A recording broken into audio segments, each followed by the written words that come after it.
Punto por punto. La vicepresidenta de la Barra de Abogados Electorales del Estado de Morelos, Viri Avilés, nos acompaña para platicar de esta iniciativa de reforma que presentó el diputado del PRI, Eliasib Polanco, esta reforma electoral, pero muy particularmente sobre la redistritación electoral. Viri, bienvenida. Hola Javier, muchas gracias a ti y a tu auditorio. Y bueno, como bien dices, platicaremos el día de hoy acerca de la redistritación electoral, que si bien es cierto, ya hay una iniciativa presentada en el Congreso del Estado para reformar la Constitución y generar una nueva conformación al interior del Congreso del Estado, la cual propone que regresen a ser 30 diputados. Así es, esa es una iniciativa que ha presentado hace 2 o 3 semanas el diputado Eliasib. Desde luego que tiene que ser revisada, analizada. Seguramente va a haber otras propuestas de otros grupos parlamentarios que a lo mejor dicen no 30, a lo mejor 26 o 25 o 24 diputados. Eso lo tendrán que revisar, seguramente será en el próximo año de ejercicio electoral, que será a partir de septiembre, porque ya termina este primer año el 15 de julio, en unos días, y seguramente que pues ese tema entrará en el próximo periodo de este siguiente año legislativo, pero hay necesidad de una redistritación, es decir, si viniera un aumento de diputados, tendríamos que nuevamente rediseñar el mapa electoral, la territorial, para la representación de los diputados. Hoy sí es muy complicado. Quien tiene el distrito 3 es representante de una zona de Cuernavaca, del oriente de Cuernavaca, pero además es representante de municipios muy lejanos, unos entre otros, Huitzilac, Tlayacapan, Tepoztlán, donde a veces a los representantes no los conocen.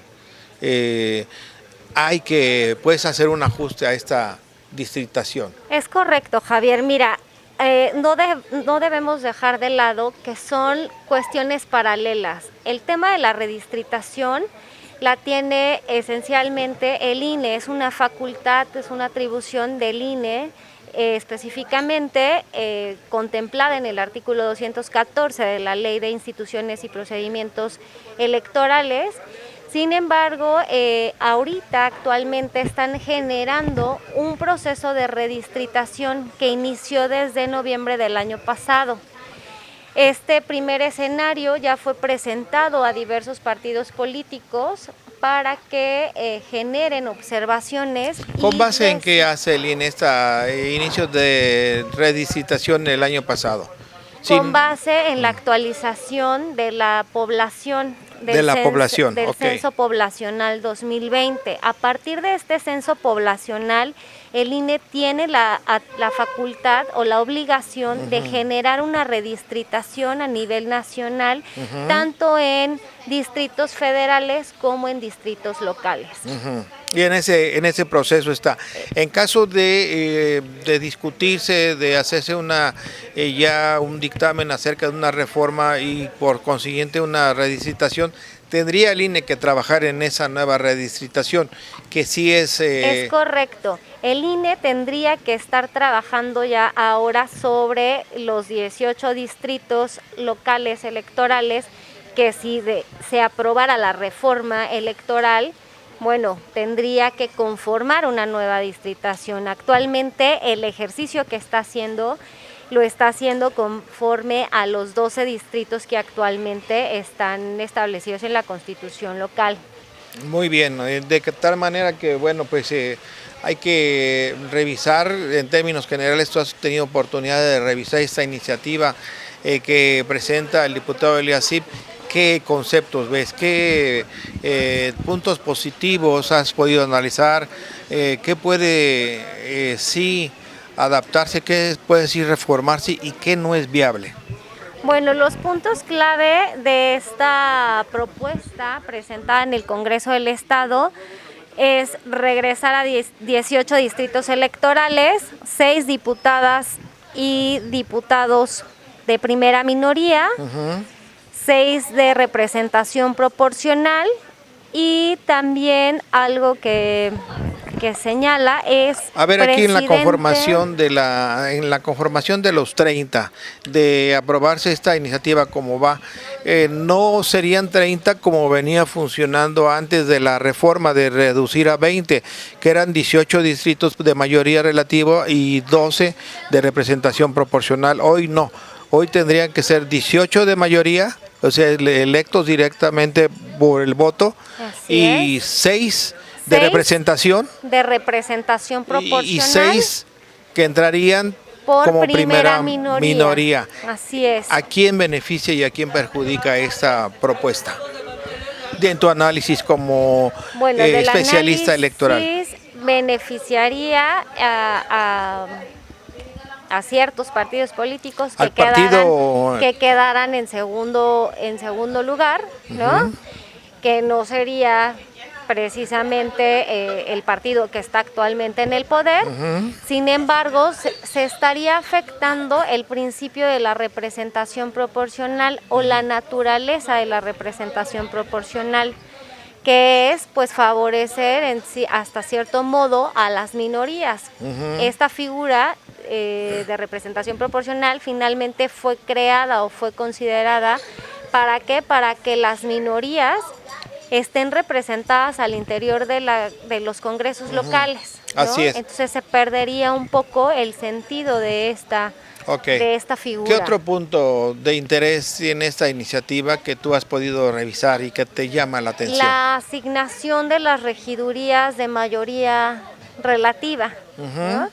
Que sería el 60% de los regidores que fueran electos por mayoría relativa, es decir, también tendrían que ser electos. Votos, por votos, no ir en una planilla como hoy actualmente, Así es. Sino directamente el 60% tendrían que ser elegidos por la ciudadanía. por la ciudadanía en las urnas. Claro. Y el 40% pues se repartirían de acuerdo al número de votos alcanzados. Así es. ¿Verdad? Oye, de acuerdo con tu experiencia, tu estudio, tanto tiempo en el terreno electoral, ¿qué no contiene esta reforma que sí sería necesario incorporar? ¿Qué no contiene y que sí es necesario tomar en consideración?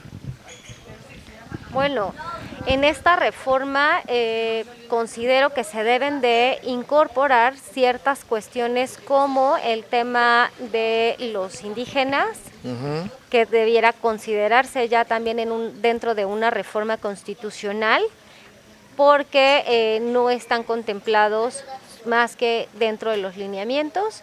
El tema de los grupos vulnerables, o sea, tendríamos que hacer un análisis general para llegar a una reforma político-electoral más a fondo, ¿no? Están no considerados. solamente en cuanto a números, sí Ajá. están considerados ya, sin embargo se tendrían que regular ya desde la Constitución, para que en las leyes secundarias también ya se encuentre muy bien especificado, ¿no? Sin necesidad de que haya tantos lineamientos y demás, y que basemos esta reforma político-electoral en los criterios que emitió durante el proceso electoral pasado el Tribunal Electoral del Poder Judicial Federal.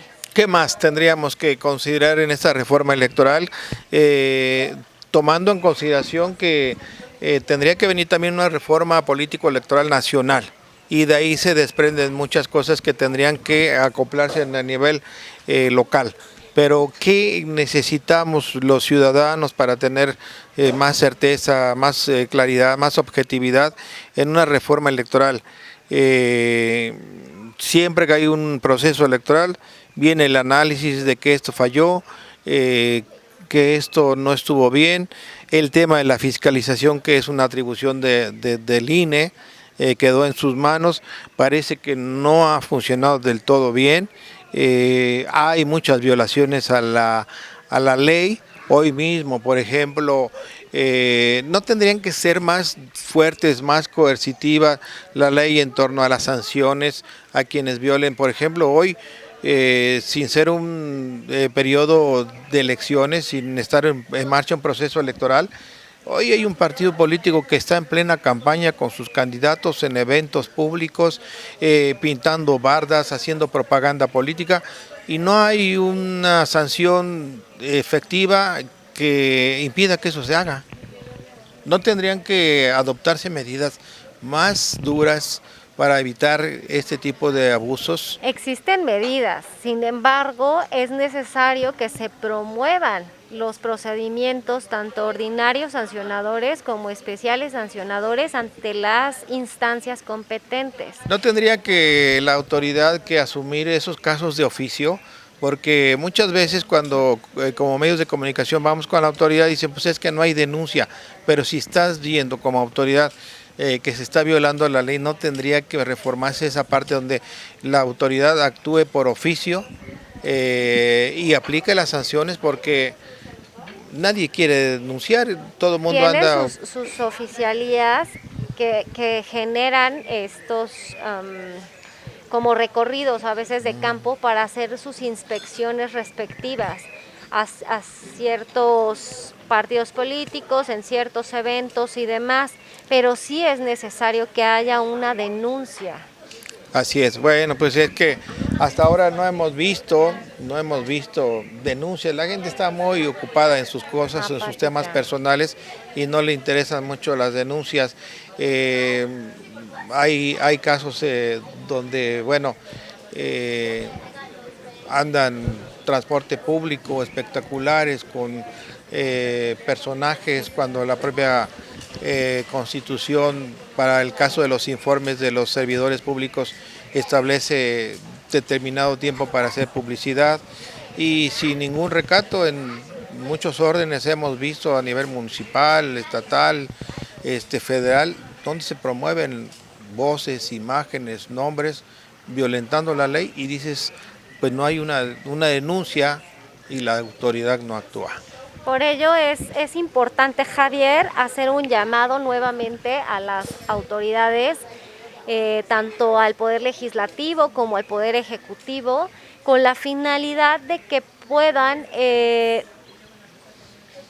instalar una mesa para la reforma político-electoral en donde diversas asociaciones de ciudadanos y expertos en materia electoral podamos participar en una reforma político-electoral para el Estado. ¿Ustedes ya la han solicitado al Congreso, al Ejecutivo? Ya solicitamos en diversas ocasiones ya que se promueva, que se instale esta mesa para la reforma político-electoral.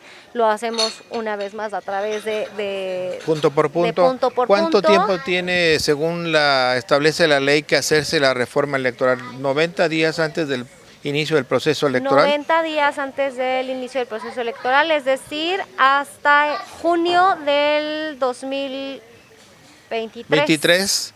El proceso electoral iniciará en septiembre, en la primera semana de septiembre, es decir, empezando julio, agosto, tendría que quedar una reforma electoral, si se da, ¿verdad? Hay que trabajar fuerte y ustedes como asociación, como barra de abogados, van a impulsar esta reforma. Así es, Javier, en próximas semanas estaremos presentando también nosotros al Congreso del Estado una propuesta que venga directamente de la barra de abogados electorales. Estamos construyendo esta reforma integral y bueno, estaremos dando a conocer cuáles son los puntos específicos y claros para esta propuesta que traemos. Viri Avilés, como siempre, un gusto tenerte aquí en Punto por Punto, que nos acompañes, que aceptes y que, bueno, pues con tu experiencia también nos digas tus puntos de vista en materia electoral. Muchas gracias. Gracias, Javier, gracias al auditorio, excelente día.